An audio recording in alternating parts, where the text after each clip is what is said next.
سلام دوستان، امیدوارم که روز خوبی رو داشته باشین. هفته معاملاتی پرسودی رو هم گذرونده باشید. تو این ویدیو طبق روالی که قول دادم هر هفته میخوام هفته‌ای که گذشت رو بررسی کنیم با هم دیگه، ببینیم چه ورودهایی رو داشته که باید میگرفتیم یا حالا گرفتین یا نتونستین مشاهده کنین و تشخیصش بدین و بگیرین.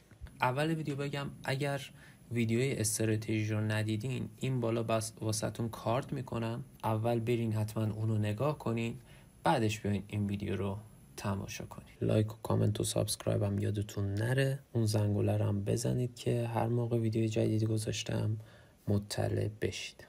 اولین روز هفته روز 4 مارس بود، روز دوشنبه که میشه همین روز. طبق روال همیشگی وقتی که سشن لندن شروع به کار میشه، من کار خودم رو شروع میکنم. سشن لندن فعلا ساعت 11:30 شروع میشه. فکر کنم از هفته جدید، یعنی از دوشنبه که میشه تقریبا 11 مارس فکر کنم.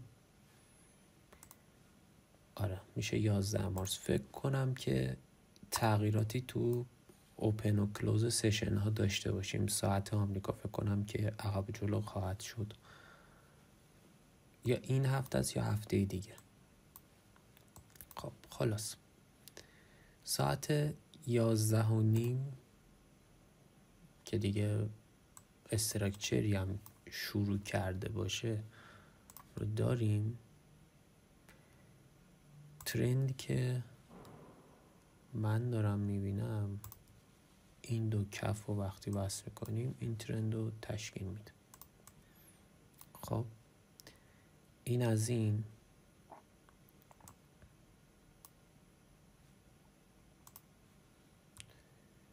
من منتظرم به این سقف من واکنش نشون بده. حالا چرا این سقف؟ چون فعلا به این سقف من واکنشی ندارم. منتظرم که به این سقف من واکنش نشون بده.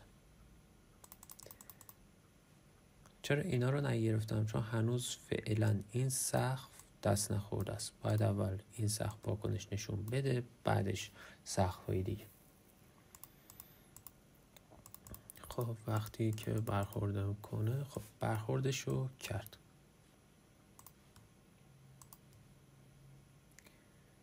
میکرویی که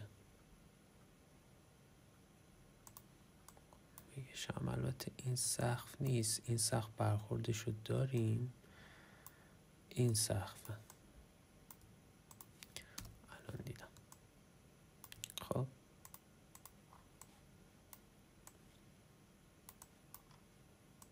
پس هنوز میکروشو نمیکشم. خب الان برخورد ما داریم. از اینجا تا اینجا میشه میکروی ما. اکستندش هم بردارم. خب الان باید اینو بشکنه. الان نشکسته.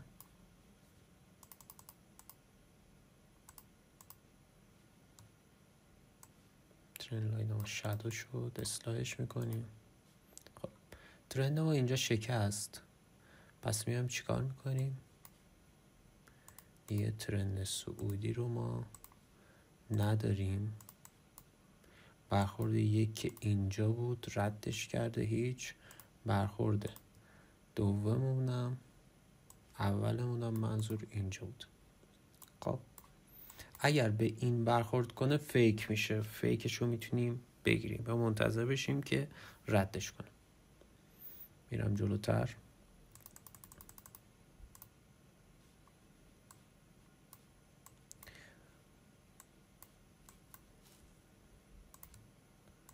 میکروی من میشه این برای سل گرفتنش.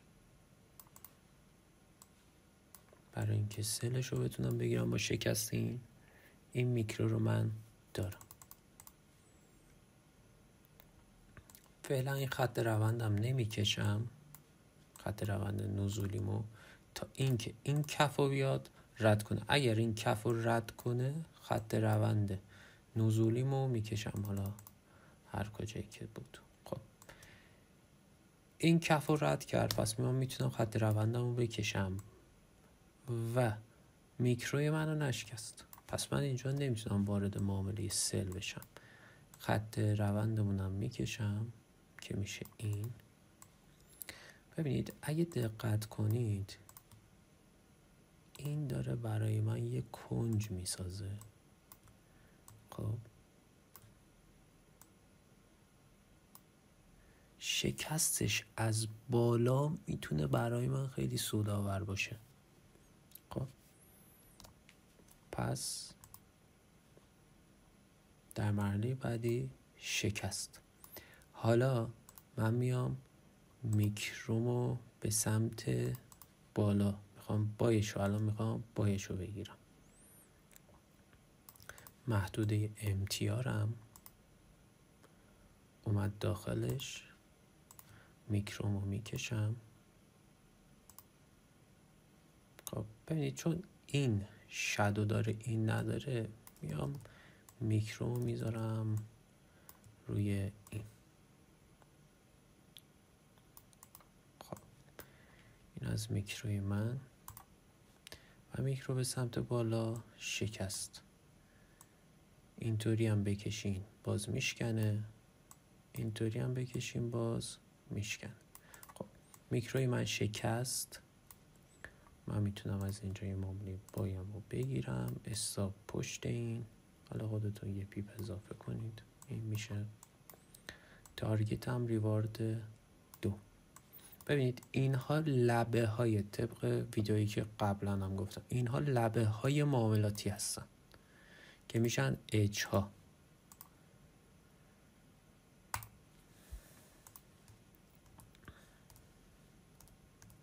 خب اینا میشن اج های ما، امتیارها اج های ما هستن. اینا میتونن ریوارد های خیلی بالایی بدن، ریوارد 4 یا 3 حداقلشون.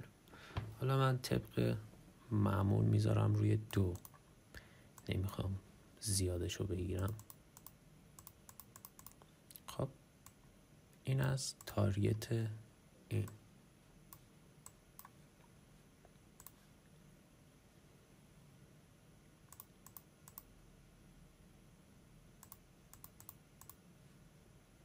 میرم جلوتر، هنوز چیز خاصی نداره.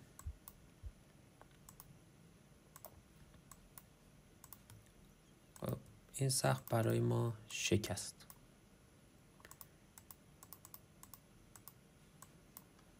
برگشتش به سقف، چون شادو داره بعد از شادوش بکشیم. میکروی ما هنوز ترند لاینی نداره که من بکشم، این داره هی اسپایک میزنه، پس من باید در جهت اسپایک ها وارد معامله بشم. ترندی نداره. ریوارد 2، حالا از 2 هم بیشتره و تارگت دیگه ساعت 7:30 به بعد. بازم اگه بخواین ادامهش رو میرم. سقف ببینید اینجا باز هم ورود داده برامون، سقف شکسته، میکرو شکست. در جهت روند بای. خب اینجا سقف پولبک نزده بهش و دیگه ساعتهای آخر مارکت. حالا من از این روز اینو نگه میدارم، اینو حذف میکنم که داخل معامله باشم. توصیهم اینه که اوایل فقط یه معامله باز داشته باشی. خب این از این روز 4 مارس، روز دوشنبه، 2 تا معامله خیلی خوب. حالا ببینید تا ریوارد چند رفته، تا ریوارد 18-20 رفته، آخر هفته نگه می‌داشتین خیلی خیلی بیشتر رفته. حالا کاری با اوشون ندارم که تا کجا رفته و چیکار کرده و نکرده. ریوارد 2 مد نظرم هست فعلا برای شما. خب من میام خط مستقیمش چرا نیست.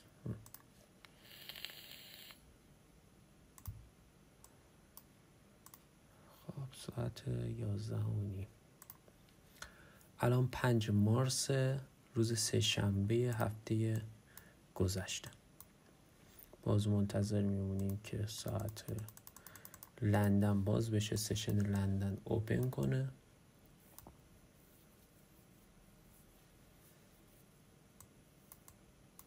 خب 5 دقیقه تا قبل از اوپن لندن. چیزی که ما داریم الان روی چارت میبینیم یه ترندی داریم که میشه این. خب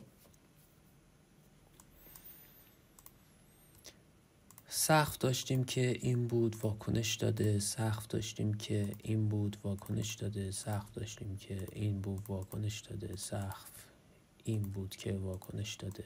به همه سقف ها واکنششو داده. از هر کجا که میکروی من شکست میتونیم وارد معامله بشیم.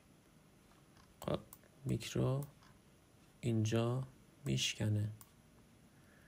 وقتی میکرو اینجا شکست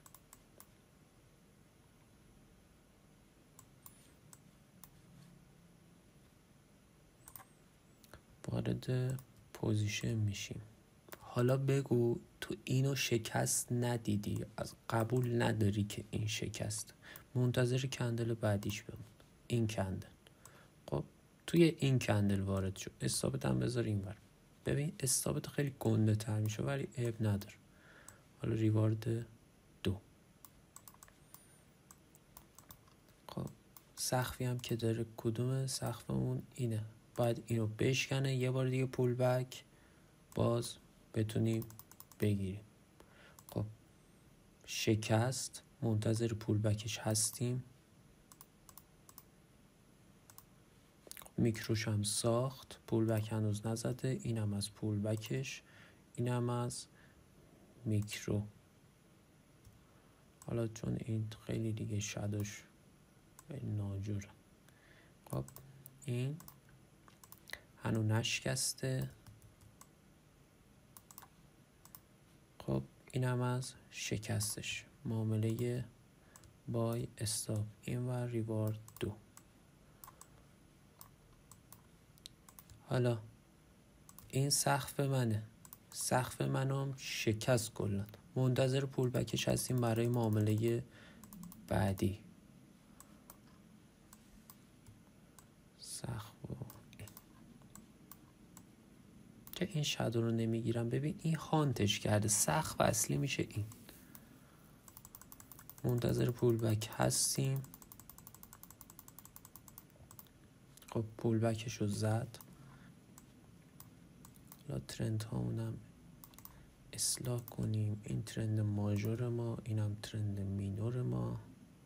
خب دیگه اینو از این نکشین، اسپایک حواستون باشه.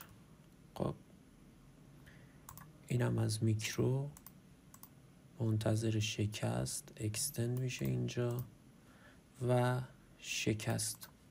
هنوز نیویورک اوپن نشده، ما 3 تا معامله زدیم. استاپ پشت اینا، ریوارد 2. پلی و تاریت. باید اینجا هم میشد یه معامله زد. سقف کجا بود؟ سقف اینجاست. سقف و شکست. میکرو در جهت بای. ریوارد 2 رو داده؟ بله داده. خب اینم 2 داد، 2 داد، 2 داد، 2 داد، 2 رو داد. خب ببین حالا اینو میتونی به این وصلش کنی. سقفی هم که داشتیم این بوده. منتظر پولبک بهش هستیم. پولبکش رو زد.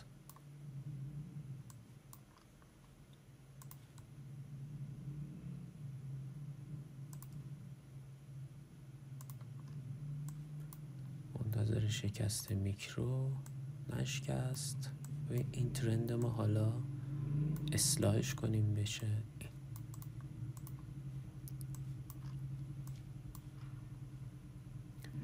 اینم از شکست این. باز هم بای.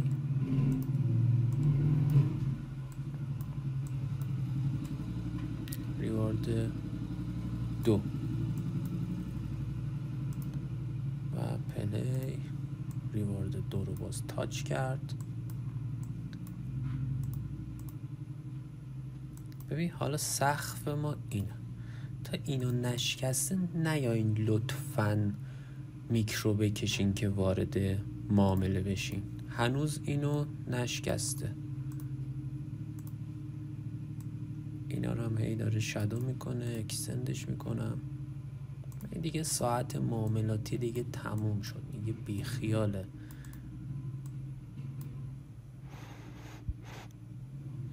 دیگه بیخیال اینا میشیم.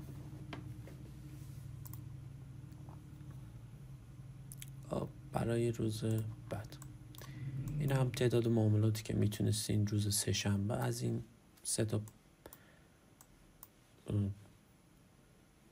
سود ببرین ازش. تا حالا تا اینجا که بدون استاپ پیش رفته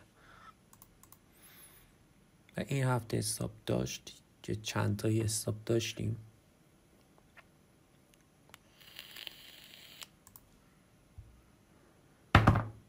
خب 5 دقیقه قبل اوپن لندن. خب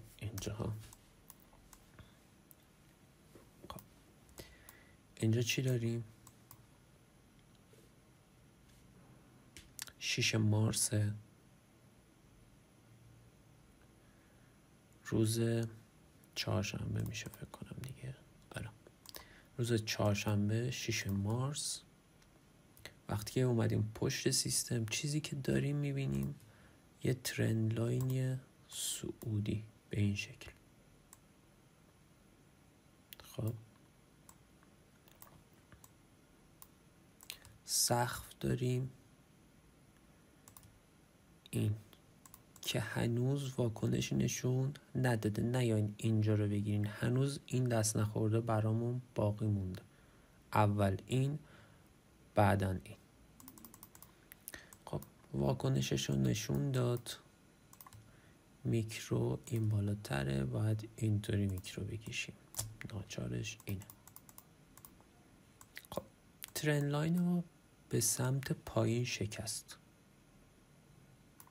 این شکست رو ما داریم. 2 تا نقطه داریم. یک این، 2 این یکی. از یکی از این 2 تا اگر برخورد کنه ما میتونیم معامله در جهت بای بگیریم. ببین شکست برخورد کرد، یعنی فعلا سل کنسله تا اینکه زیر اینا کلوزی انجام بده. فعلا سل کنسله. میکروی نزولیش هم میکشم از آخرین لگش. خب اکستند شد، هنوز نشکسته و شکست. استاپ پشتش، ریوارد 2. خب این از تارگتش. ببینید الان خیلی مهمه ما داخل این و این هنوز گیریم. اگر فعلا داخل این هستیم معامله انجام ندید، صبور باشید تا یک ترندی برای ما تشکیل بشه. فعلا ترندی نداریم، نه کف شکست نه سقف شکست، فعلا ترندی ما نداریم. منتظر بشین یکی از این دوتا بشکنه برای ما که از سقف شکست. حالا چون از سقف شکست، ترند ما ترند صعودیه، این سقفمونه برای پول بک. ترند صعودیمون هم اینو میکشیم به این، میشه ترند صعودیمون. سقفم اینو داریم، اگر بیاد پول بک بزنه رو سقفمون ما میتونیم میکرومون رو بکشیم. این از میکرو سقف پایین ترش رو ساخت، حالا یا از شادو یا از بادی. از بادی بگیرین که یکم زاویهش بهتر باشه. هنو کلوز نکرده، این هم از کلوزش. معامله بای، استاپ پشتش، یه پیپ، ریوارد 2 پلی و تارگتش میخوره.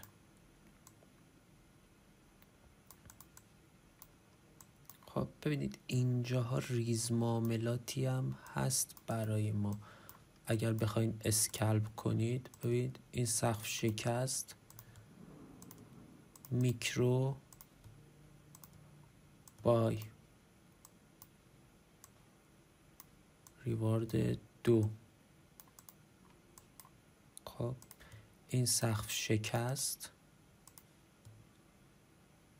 اینجا دیگه میکروشو نشکسته، این دیگه میکرو نیست که، میکرو باید حالت مورب داشته باشه.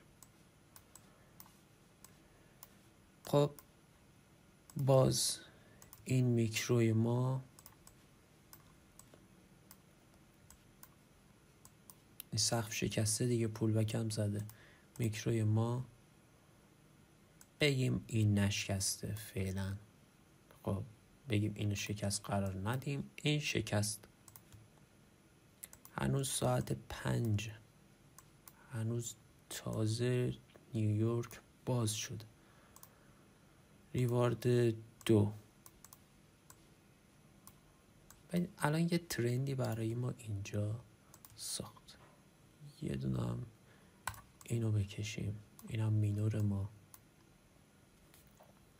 خب حالا این سقف شکست، هنوز پولبکی براش نداریم، پس منتظر پولبک میشینیم براش. پولبکش رو زد، مرسی، دمش گرم. خط روندمون هم نشکست، اصلاحش میکنیم. اینو شادو کرده، میکرو ببینیم که میشکنه یا نه. میکرو اکستند شد، اکستند شد، باز اکستند. این اولی هم شکسته ها، این هم شکسته، این هم شکسته. حالا اینو شکست قرار بدیم، منتظر کندل دومی بشیم، میشه این. اینجا ورود، استاپ پشت دومی، ریوارد 2 و تارگتش میخوره. اصلا استاپ تو بذاری پشت اینم باز تارگتت میخوره. اینجا باز ورود بزنی، استاپ این، باز ریوارد 2 تو میگیری. یعنی هر جوری که واردش بشی باز ریوارد 2 تو میگیری. ببین دیگه ساعت 8 و 9 شد دیگه، به خیال امروز بریم برای روز بعدش.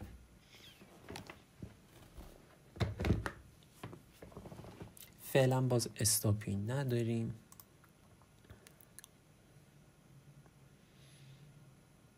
روز پنجشنبه و جمعه فکر کنم استاپش بوده، چون هفته پیش 1-2 تا استاپ بود.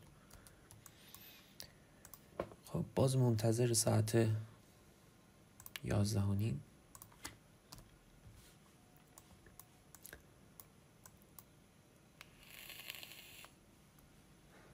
خب وقتی که میای پشت چارت میبینی که خب اینجا یه ترند صعودی دارم که اول این بوده، شادو کرده، اومده این شد. این از این. و بعداً میگم که خب اینجا رو ما داشتیم، میکرو رو اینجا شکسته، از این شادو ها نگیریم، زاویه هم رو خراب نکنه. خب شادو اومده اینجا شکسته، حالا قبل ساعت.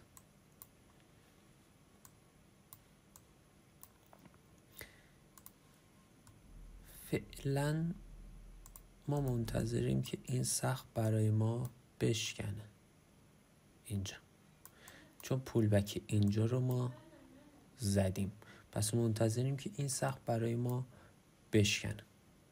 میریم جلوتر، هنو نشکسته.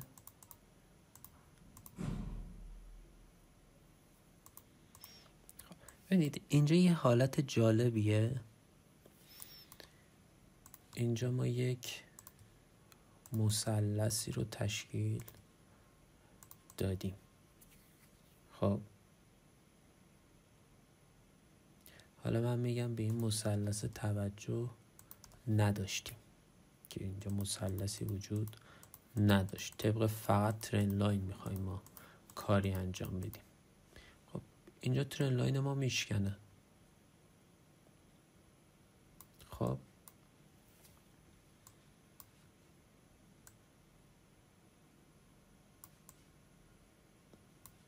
برخورد یکمون، برخورد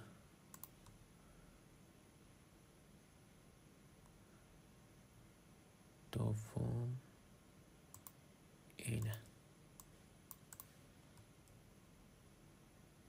خب برخورد دومونم اینه. یا باید به این برخورد نکنه برگرده، یا اگر برخورد کرد ما میایم فیکشو میگیریم، میگیم که خب شکست فیک بوده. خب الان اون شکست فیکه برای ما داره اتفاق میفته. میکرومونو میکشیم از این ور، هنو نشکسته، لبشه. خب الان شکست. معامله بای، استاپ پشت این، یه پی فاصله بدیم بهش، میشه این ریوارد 2.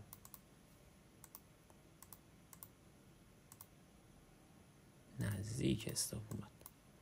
خب این هم از تارگتش. سقف هنوز نشکسته، سقف شادو شد. یادتون باشه من روز پنجشنبه اینو استوری کردم، این مثلث رو کشیده بودم، گفته بودم که اگر این بشکنه، این مثلث اگر این بشکنه میتونید طبق امتیار بایشو بگیریم. این هم امتیار این شکست، استاپ، تیپی 2. سریع تاریت شد، دو سه تا حرکت زد برای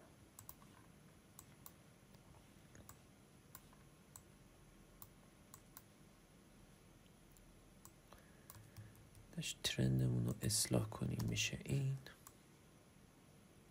تقریبا اینجا. خب ترندمون شکسته،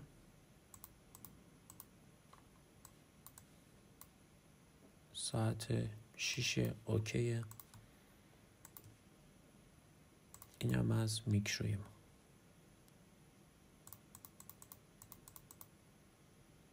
شادو کرد،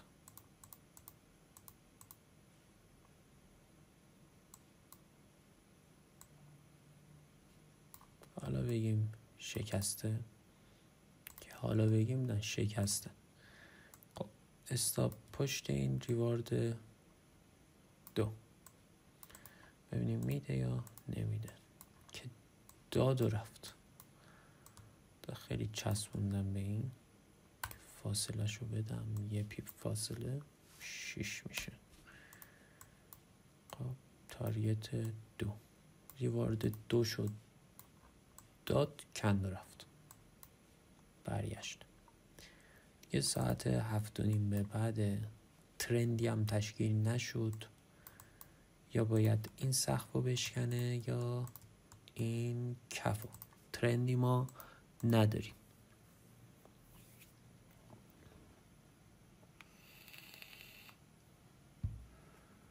مارکت رنجی رو داشتیم که اینم از روز پنجشنبه.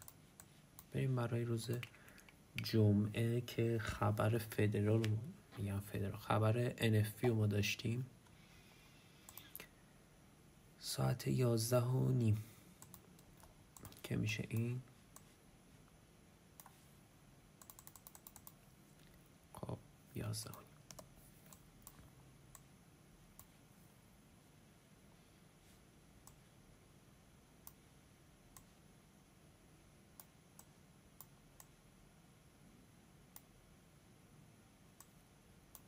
خب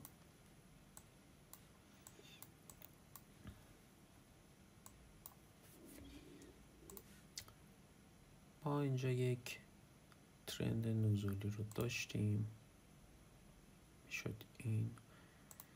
اینجا شکسته تبدیل به یک ترند صعودی شده که میشد این. خب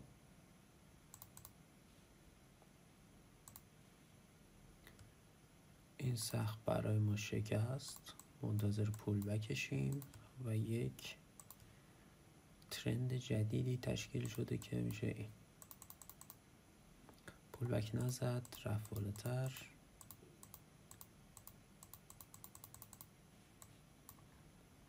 البته یه صبری هم بکنیم ببینیم. اینجا هم پول بک رو داشتیم، حالا از شادو نگیریم، از بادی بگیریم. این یک موقعیت معاملاتی، ریوارد 2 که دادم. پلی میکنم.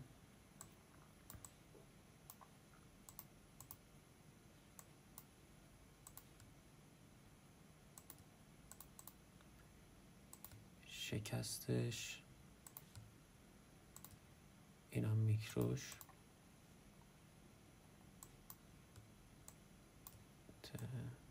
اینطوری.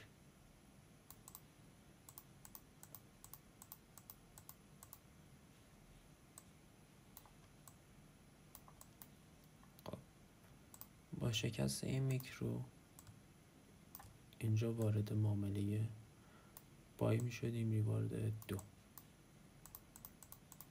که برگشت و استاپشو زد.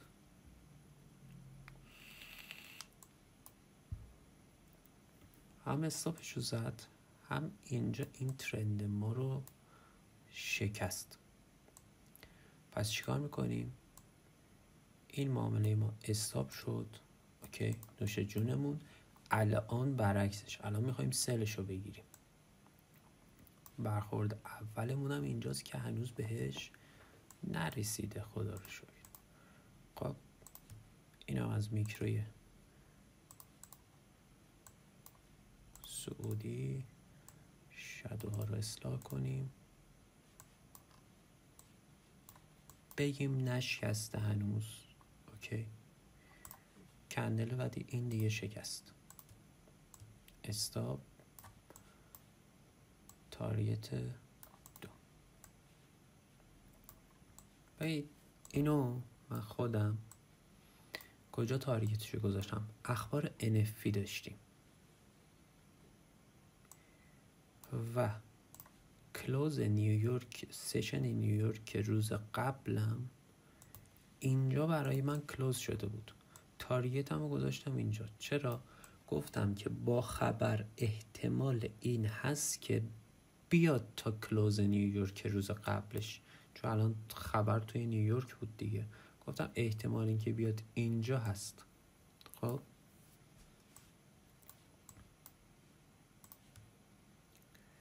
کف رو بزنه، ترندمون رو میکشیم برای معاملات بعدی. کفش رو زد. اوکی، این از ترند نزولی ما.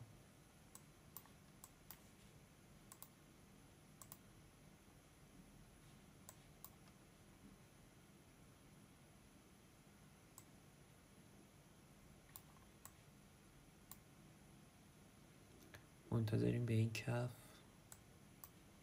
چیکار کنه؟ پول بک بزن. پول بکش رو زد. اینم از میکروی ما و شکست. این کندل خبر. کندل بعدیش خبر NF. حالا با این هم اگر ورود میزدید تارگتتون میخورد. اینو اگه ببرم رو حالت ثانیه‌ای، هم تارگت این میخوره هم تارگت قبلی. ببینید تارگتش میاد میخوره، بعدش برگشت.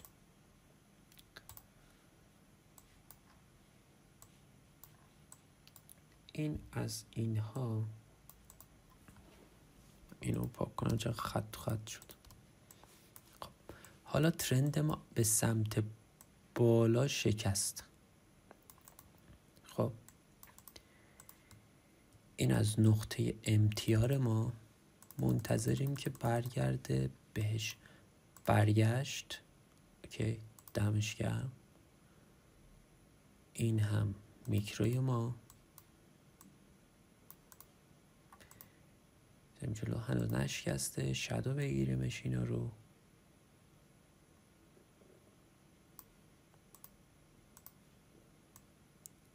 خب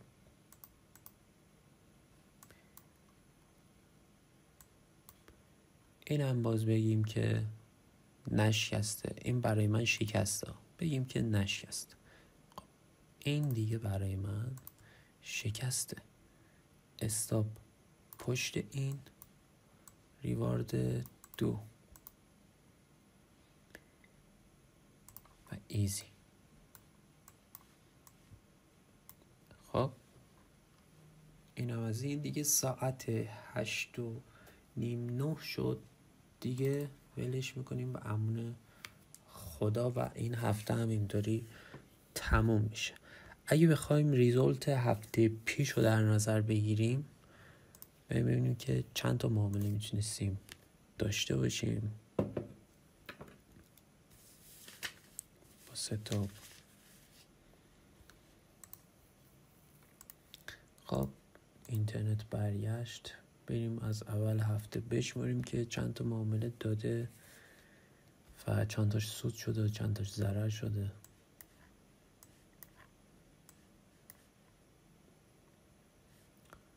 انگار نمیخواد درست بشه.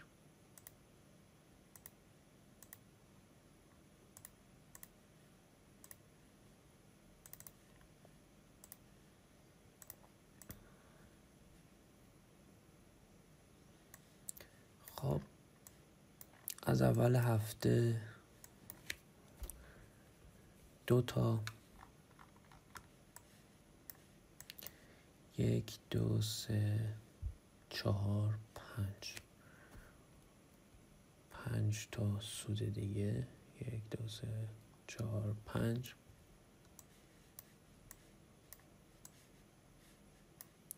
روز بعدش 1 2 3 4 5 تا دیگه هم روز بعدش.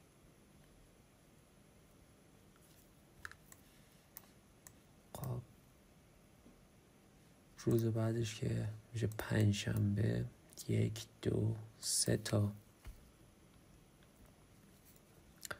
و روز جمعه یه سود 1 2 3 4. 4 تا سود و 1 ضرر. خب اگه بخوایم با هم دیگه حسابشون کنیم،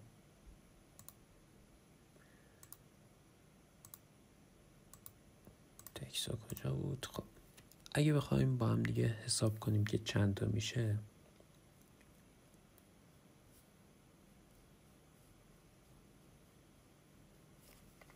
تقریبا 20 تا معامله داشتیم، ما 20 تا معامله انجام دادیم که 19 تاش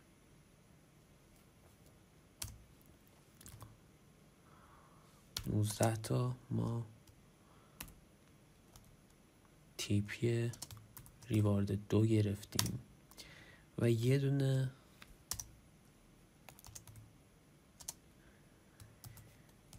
اسر خوردیم، استاپلاسمون فعال شد که این هم میشه -1 آر. اگر اینها رو با هم دیگه حساب کنیم 19 تا ضرب در 2 ضرب در 20ش کردم، 19 تا ضرب در 2 میشه 38 تا، 38 رو -1ش کنیم میشه 37 تا، یعنی 37% یا 37 ریوارد میتونستید هفته پیش بگیرین. با وین ریت چند؟ با وین ریت 95%. فقط یه دونه استاپ از 20 تا معامله، فقط یه دونه استاپ رو ما داشتیم. خب که اگه درصدی حساب کنیم میشه 95%. این از این. خب این از ریزولت هفته گذشته. 2 بار باکس سوالات گذاشته بودم، گفته بودم که اگه سوالی خواستین بپرسین در مورد استراتژی. بریم یکی سوالا رو بخونیم و جوابشون بدم. یکی نوشته که استراتژی داخل یوتیوب گذاشتی. آره دیگه. خب فقط میخوام اون سوالهای تخصصی رو جواب بدم. خب یکی نوشته که شاید خیلیاتون مشکل اینو داشته باشین. یکی نوشته که توی تشخیص MTR مشکل دارم، نمیدونم که اول کدوم اتفاق میفته، MTR یا فیک بریک، منتظر کدومشون باشم. خب اینو باید اینطوری جواب بدم. خب ازم چندین بار گفتم، یعنی توی ویدیوی استراتژی و ویدیوی بررسی هفته گذشته هم من اینو گفتم، شما باید آماده دوتاش هم باشین. هر کدوم اول اتفاق افتاد حق با اونه. یعنی چی اول اتفاق افتاد؟ فرض و مثال که آقا ما اینجا یه ترند رو ما داریم و اینجا پیداشون کنم، الان میگم. خب ما اینجا یک ترندی رو داریم،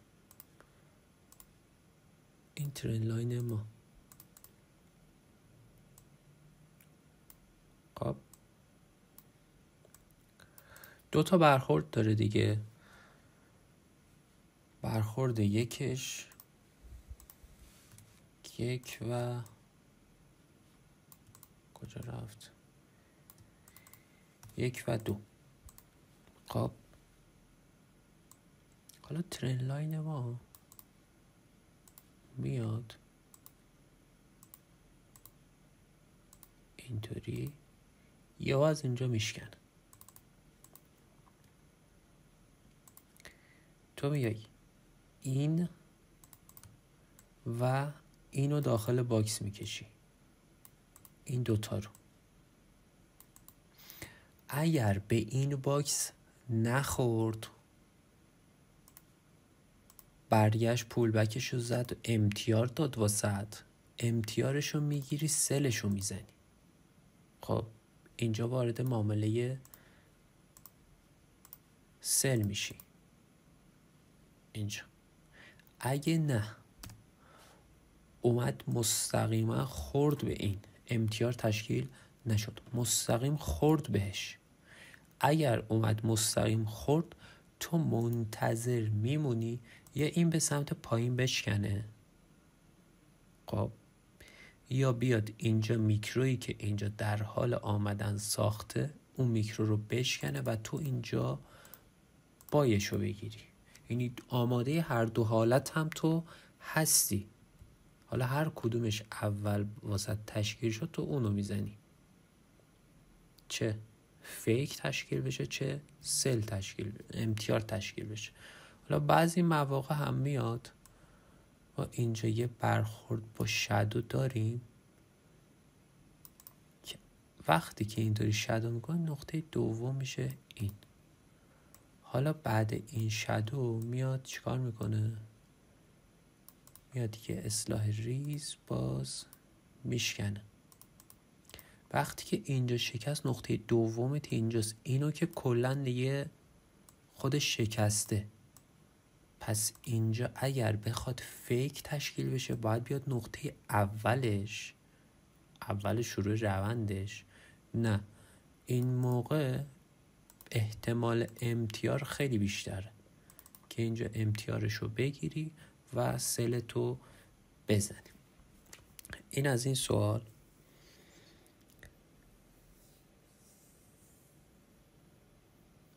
خب یکی از عزیزان گفتن که ویدیو خیلی خفنه، فقط یکم تو تشخیصش مشکل دارم. خب توی تشخیصش مشکل داشتن دست من نیست، من نمیتونم بگم که بیا این کارو کن اون کارو کن. باید انقدری تمرین کنی روش که بتونی خوب تشخیصش بدی و این ویدیو هفته گیرم که میذارم مشکلتون رو اکثرا فکر میکنم که حل میکنم.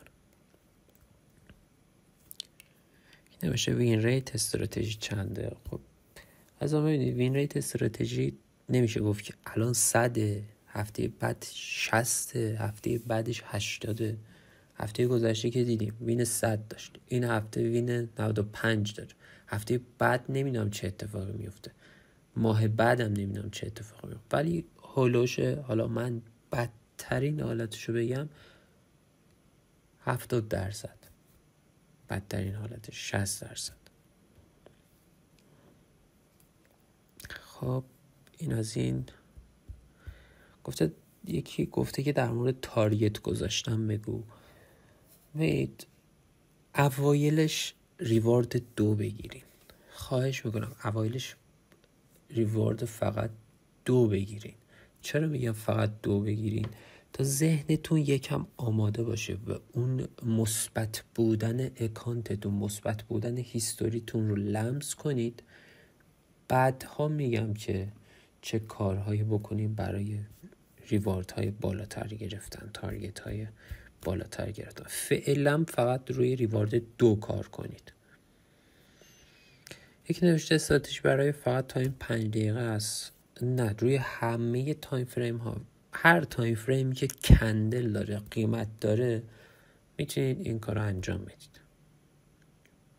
طبق کندل استیک و اینا، اگه چارتون طبق کندل استیک و قیمتش نوسان داره، 1 دقیقه باشه، 5 دقیقه، 3 دقیقه، 15، 1 ساعت، 4 ساعت، تایم دیلی، هر تایم فریمی فرق نمیکنه. هر جفت ارزی، هر تایم فریمی فرق نمیکنه.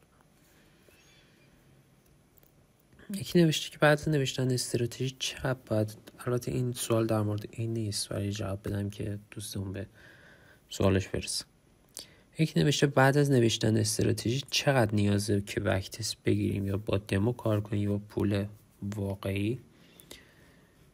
به نظر شخصی من 3 ماه بک تست، یعنی 3 ماه چارت رو بری عقب، 3 ماه رو اون 3 ماه مشخص میشه چنده.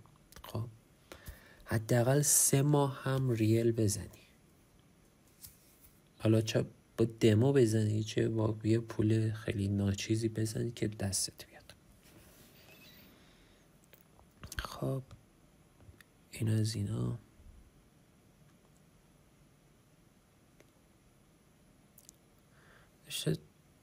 راجب تشخیصی چی؟ نفهمیدم. تشخیص فکر کن، تشخیص کدوم طرف، تشخیص روند کدوم طرف بازار بگیریم توضیح بده بی زحمت. تشخیص روند رو که توی این 3 ویدیو هم گفتم.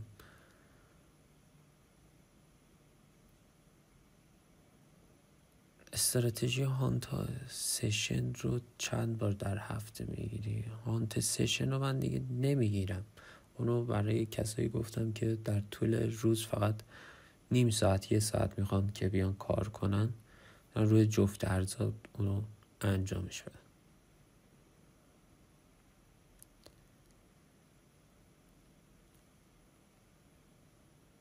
یکی نوشته که خیلی جالبه، یکی نوشته لطفاً یه استراتژی سودده به من بده. جوابی ندارم برای این.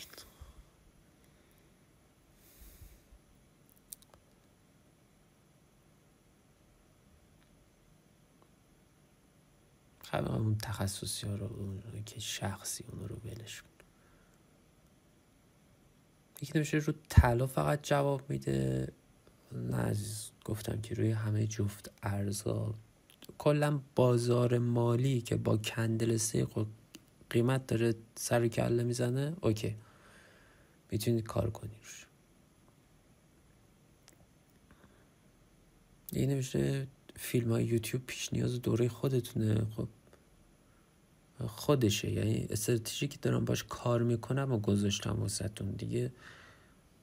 دوره خودم و دوره محمد علی و فلانی اینا چیز دیگه ندارم که بگم، اینه فقط.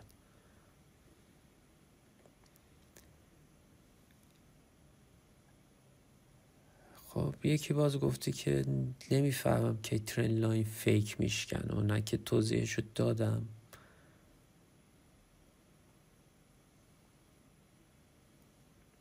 و این هم هست که نوشته وقتی توی روند 2 تا ترند لاین داریم کدومش بشکنه برای ما اعتبار داره، معتبره.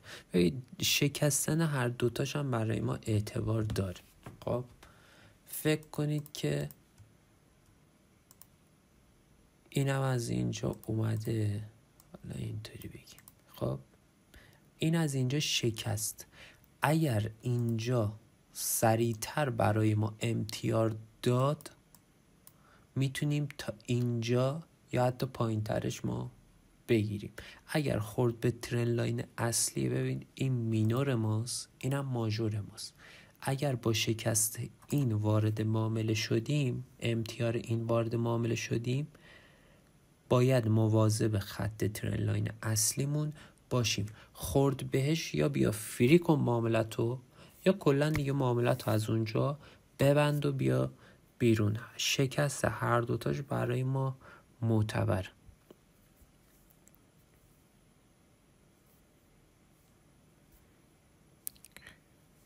این نمیشه سبک شما ترکیب از پرایس اکشن و آی سی تی و اینا، نمیدونم خودم ترکیب چی هم میگم پرایس اکشن هرچی کس.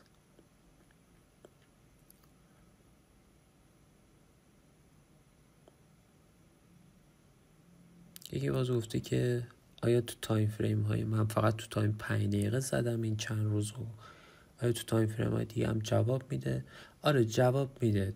شاید تورلانسش با هم دیگه فرق کنه، ریزولتش با هم دیگه فرق کنه. یکی خیلی خوب جواب بده، یکی نسبتا خوب جواب بده، چون اون تعداد معامله مهمه.